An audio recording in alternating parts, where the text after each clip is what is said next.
The floor is yours. Thanks very much, and thanks to Mr. Tubridy and Mr. Kelly for volunteering to come in. And I think it's important that that's stressed as well, because this is very much forming a part, particularly your appearance here, Mr. Tubridy, in terms of trying to rebuild confidence in the national broadcaster. For many people, you personify RTE, and as we saw when you were finishing up the Late Late Show, there was a massive outpouring of appreciation for the job you did over the last 14 years. You would have received hundreds, probably thousands of pieces of messages, correspondence. I was one of the people who dropped you a note at the time to wish you well in the future.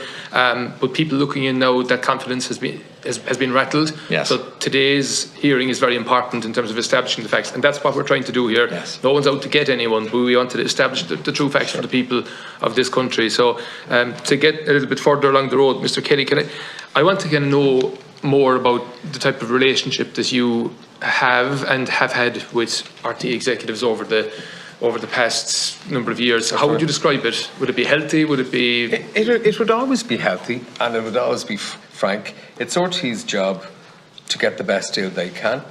It's my job to get the best deal that I can. Would there be executives afraid of you, would you say? No, but sure, how could you be afraid of me? Like, honestly, it's 5'6" me. No, and look, over the last 2 weeks, all sorts of pictures are painted. But I'm here to work on behalf of my clients. Did you ever threaten to sue RTE in the past? Sue them? Yeah. No. No, never. Or did you ever? Was there ever any discussions about surrounding Operation Transformation? Oh, Operation Transformation. That was an independent production company, wasn't RTE. But did you pitch the idea to RTE first? Yes, that was my idea. Did you subsequently threaten them with legal action? No. Lord rest him, we worked with Jerry Ryan, and Jerry Ryan's radio show figures, the measure for radio figures is JNLR, and when they go down, and it's really people in, so I suppose Radio Land, when they go down, they go, oh my goodness, they're down, and what do you need to do? If they go down, say 2 or 3 times over a 12-month period, your job's under threat, like literally, and you're an independent contractor. You didn't threaten to sue them? No, but what I did was, we had come up with the idea of Operation Transformation for Jerry, and an independent production company tried to say that it was their idea. How did you settle the issue with RTE? How did it finish? We settled with the production company. With the production company? Yeah, because I think it's a What was the figure? I think it's a wonderful programme, and I wanted it to be out on RTE. What was the figure? Oh, it wasn't very much. Okay, was it, I mean, are we talking 5 figures, or are we talking... It's not relevant. 6 figures? It's not relevant. I think it is. Because I want to establish what was the feeling around RTE when they're dealing with you, that these are the types of things that can happen. Yeah. There was a confidentiality agreement in it. It is relevant though. It's clear that the 75,000 of guaranteed commercial income was baked in from the very start, really, wasn't it? Again, from RTE. Okay. So you're saying to me that they came up with this completely on their side only. You never solicited anything of the sort? No, I mean, no. Ryan had been doing the show for quite a while, and I'm assuming, well, RTE wanted to do it, and you can only assume that they wanted to keep the sponsor locked in for the next 5 years, and this be a way that they could actually do that. Okay, and Ryan, could I just ask you, pre-2020, were you doing gigs for Renault at that stage? No. Nothing ever before, no. So there was nothing part of your contract for RTE or anything like that? No, I don't think so. Okay. And could I just go back to you, Mr. Kelly, then, in relation to the VAT rate that you received for the services? Was it a 0% VAT rate, or was it 23%? 0% would be applicable to the UK, whereas 23% would be the rate if it was paid by RTE. So, yeah, it was whatever the applicable rate was that we were told to put on it by RTE. So was it 0% or 23%? I honestly. Sorry. Zero. It's the UK. Thinking to a bit. And could I just ask then as well, could you explain to me, last week when Geraldine O'Leary was here, in year 2, quote, in year 2, 2 weeks ago, I had no involvement, there was no payment. In year 3, I was advised by the Director General that there was pressure to pay. There were outstanding amounts. I did not understand at the time they were underwritten by RT. I was asked to liaise with Noel Kelly Management to raise the invoices to the Barter account. And there's reference to that then as well, that between the 13th, in the Grant Thornton report, 13th to the 29th of March 2022, communications between agents and Ryan Tubridy chasing payment on foot of the underwriting of the commercial agreement, notwithstanding the ceasing of the tripartite agreement. RT had a contractual obligation to make 2 payments of 75,000. So who's telling the truth here. They're both, those versions of events are at odds with each other. I'm sorry, I don't understand. So what we're told here is that there was communications between yourselves and RT about chasing up the 150,000. So you obviously must have known that it was coming from RT at that stage. No, we exactly the. Do you not think it's funny that why would you go to RT for or the people who were supposed to be because paying? we were asked to send the invoices to RTE. Again, this was RTE. Did you ever have contact with anyone in Reno about the deal? No. Apart from the actual activation itself, what it'd be like, the setup. Did anyone in Reno tell you that they were no longer paying the money? No. No. No one at all in Reno informed you that? No. Or Mr. Tubridy? No one? Okay. And when are these 6 more gigs going to happen, the 6 more Reno events? When they're called upon. There'll be interesting events, there'll be a big turnout, I'd say.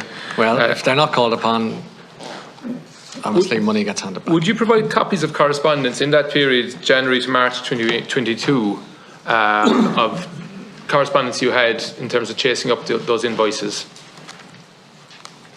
It's referred to here in the report, and it's 2.17 of the Grant Thornton review. So the correspondence referred to their records. Would you provide the committee with those details? Yeah, sorry. In page 25, that's the email where they ask us to raise it, send it into them. Yeah. If RT never knew or hadn't dealt with CMS previously, how did they know to instruct you to send invoices through it at that stage? Because my email is at CMS. We are CMS and NK, so they just asked us to raise it that way. Wasn't that strange though? Wouldn't everything else previously would have been through NK, and next thing they went with CMS? I think there's a lot of things that seems. Did you ask them? Did you ask them? But at the time, did you suggest it? Did we suggest? Did you suggest that it would go through CMS? No. Because still I have people looking in. This looks like another layer to try to cover up. But I'm sorry, Deputy. We came here today to tell you everything we know. Yeah. And that's what I'm trying to do. Well, I'm trying to ask you. And there's absolutely no deception on our part. Everything is factual. And we've had our legal people work along with us with RT on all contracts. So you're saying no, you did not suggest that it would go through CMS at any stage? Not at all. You were nobody working with you on your behalf? No. You're confident of that? 100%. Could I ask Mr. Tubridy, just in relation to the Toy Show Live event, was there one pitched by? No, it was never pitched as an idea. No. Was it? Sorry, was it pitched? No, sorry, it was. My apologies. Sorry. I've answered that. So the Toy Show Live, years ago, when the Toy Show was running, and the Toy Show was just such an institution. There was some deals done with RTE commercial with, I'm not sure who the clothing manufacturer was, but sort of jumpers and pyjamas and stuff like that, for around the Toy Show. And we said to them as an idea, what you should actually do is take it, the actual physical set, take it to somewhere like the RDS so people can see it and enjoy it, because obviously on the night. And this was to have Mr. Tubridy as the presenter? No, this is nothing to do with Ryan. This was to do with that you should actually take the set and show the set off. If they were going to do something with the Toy Show, don't put it maybe on jumpers and pyjamas, actually take it out there and let people see it and what it was. And Ryan, could I just ask you, when did you learn that Jane Murphy and Catherine Drohan were planning the Toy Show, the musical?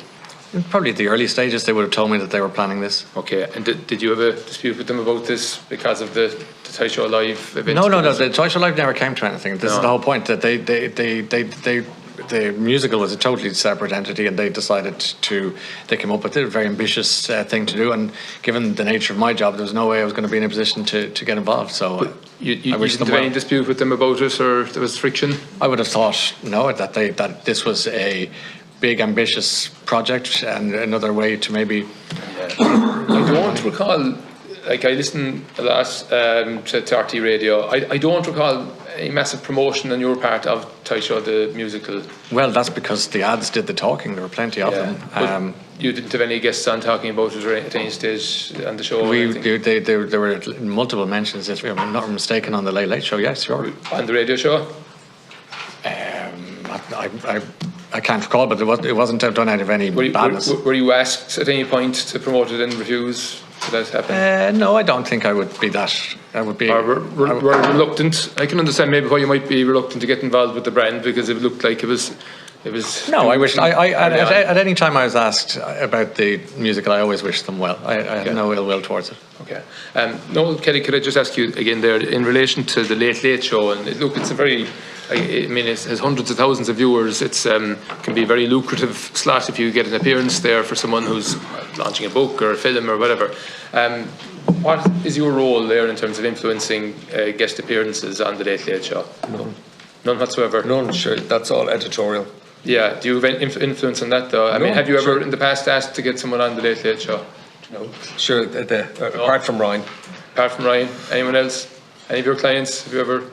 No, it's editorial. Like, can you see how you'd be conflicted with one of your clients being the presenter and you have other clients you represent, some of whom have appeared on the Late Late Show? It's guests, everything else that's purely RTE editorial. Sure, I'd have nothing to do with that. How would you see your role in the future in the changing culture in RTE? Would you see your position being under threat in terms of where you'd slot in there? We work with Netflix, we work with streamers, we work with all the new media that's out there. We've people working in the UK, we've people working in the United States. What I love doing is nurturing young talent and finding young talent and getting them book deals or maybe getting them a TV show. That's what I love doing. So that's where I'd see myself. That's always where I've seen myself. You know. Would you go through when you get a chance? Like we had 2 lengthy hearings last week in the media committee. The PSE have also had hearings, but you know, there's a long summer there.